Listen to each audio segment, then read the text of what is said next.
हम लोग तो किसी तरह से निकल गए। मेरी ननद बेचारी उधर ही उसका वेट कर रहे थे कि अब आएगी वो, लेकिन जब गए तो उसके सारे कपड़े बिखरे पड़े थे, वो मर चुकी थी। मेरी जो बहन थी वो आधे घंटे बाद मिली हमें, तो जबकि वो आधे घंटे बाद मिली तब तक वो मर चुकी थी। हम घसीटते बाहर निकाले, देखे पूरा सांस थोड़ा थोड़ा चल रहा था। फिर यहाँ ले थे हॉस्पिटल, दम तोड़ दिए एम्बुलेंस में। जब ये दुखद घटना घटित हुई उस समय प्लेटफॉर्म नंबर 14-15 जो आइलैंड प्लेटफॉर्म है उसमें प्लेटफॉर्म नंबर 14 पर पटना की ओर जाने वाली मगध एक्सप्रेस थी खड़ी थी, और प्लेटफॉर्म नंबर 15 पर जम्मू की तरफ जाने वाली उत्तर संपर्क क्रांति खड़ी थी। इसी दौरान फुटओवर ब्रिज से जो सीढ़ियाँ प्लेटफॉर्म 14-15 पर आती हैं उसी पे एक पैसेंजर के फिसलने से जो उनके पीछे के पैसेंजर थे वो उनके ऊपर गिर गए, इसकी चपेट में आ गए, जिसके कारण दुखद घटना घटित हुई है। बाकी इसकी जांच उच्च स्तरीय समिति कमेटी द्वारा की जा रही है।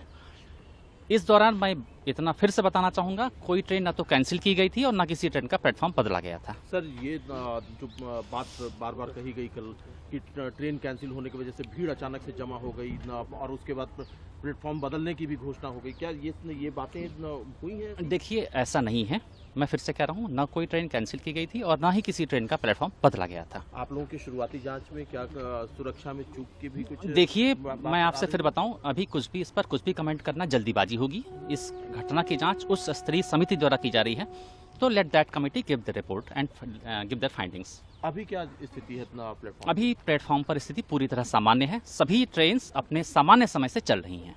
कोई भीड़ को नियंत्रण के लिए तो सारे इंतजाम किए गए हैं अभी इस समय में? अभी सारे इंतजामात हैं, आप जाके स्टेशन पर देख भी सकते हैं जी। जब हम लोग जा रहे थे प्रयागराज के लिए तो हम लोग प्लेटफॉर्म पे उतरे नहीं थे, हम लोग सीढ़ी से नीचे उतर रहे थे तो धक्का धुक्की में हम लोग नीचे आ गए। उसके बाद जितने भी सारे पीछे वाले थे सब हमारे नीचे ऊपर आ गए सारे, हम लोग दबे हुए थे। आप लोग कितने लोग थे? हम लोग 12-13 लोग थे। अच्छा, फिर क्या हुआ? बताए तो सर कि हम लोग धक्का मुक्की पीछे से हुआ तो हम लोग गिर गए और जितनी भी सारी भीड़ थी सारे हम लोग के ऊपर आ गए। वहाँ पे कोई नहीं, कोई प्रशासन नहीं, कोई सुविधा नहीं, कोई सेफ्टी नहीं सर। जब आप लोग स्टेशन गए वहाँ पे कितने लोग थे? क्या बहुत अथाह भीड़ थी, अथाह भीड़ थी। आपकी ट्रेन की टिकट थी क्या? जी, टिकट थी मेरी। किस ट्रेन से जाने वाले थे आप? मगध एक्सप्रेस, मतलब वो तो प्रयागराज के लिए 10-10 पे ट्रेन थी तो हम लोग उसी से जाते, लेकिन भीड़ देख के हम लोगों को वापस जाना था। हम लोग तो किसी तरह से निकल गए। मेरी ननद बेचारी उधर ही उसका वेट कर रहे थे कि अब आएगी वो, लेकिन जब गए तो उसके सारे कपड़े बिखरे पड़े थे, वो मर चुकी थी। मर चुकी थी बेचारी। हम लोगों ने बहुत कोशिश किया, 1 घंटे तक बहुत कोशिश की उठाने की, नहीं उठी। पुलिस वहाँ पे कुछ नहीं, पुलिस मेरी ननद को उसको उठाते उठाते 1-1.5 घंटा हो गया, तब अनाउंसमेंट हुआ, उसके बाद पुलिस पहुंचे वहाँ पे। एक भी कोई पुलिस नहीं था सर।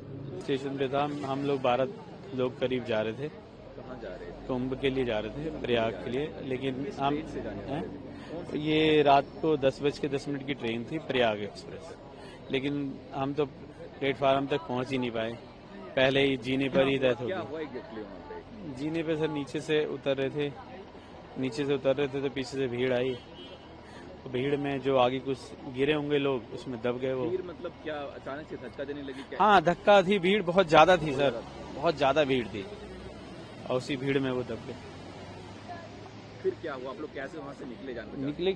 निकले क्या, हम तो जैसे मैं तो जस्ट 2 मिनट पहले नीचे उतरा था जीने से, ये और वो फंस गई थी, ये मेरी छोटे वाले भाई की वाइफ और मेरी बेटी थी, छोटी बेटी फंस गई थी, तो उनको निकाला मैंने, जिसमें मेरी जो बहन थी वो आधे घंटे बाद मिली हमें, तो जबकि वो आधे घंटे बाद मिली तब तक वो मर चुकी थी।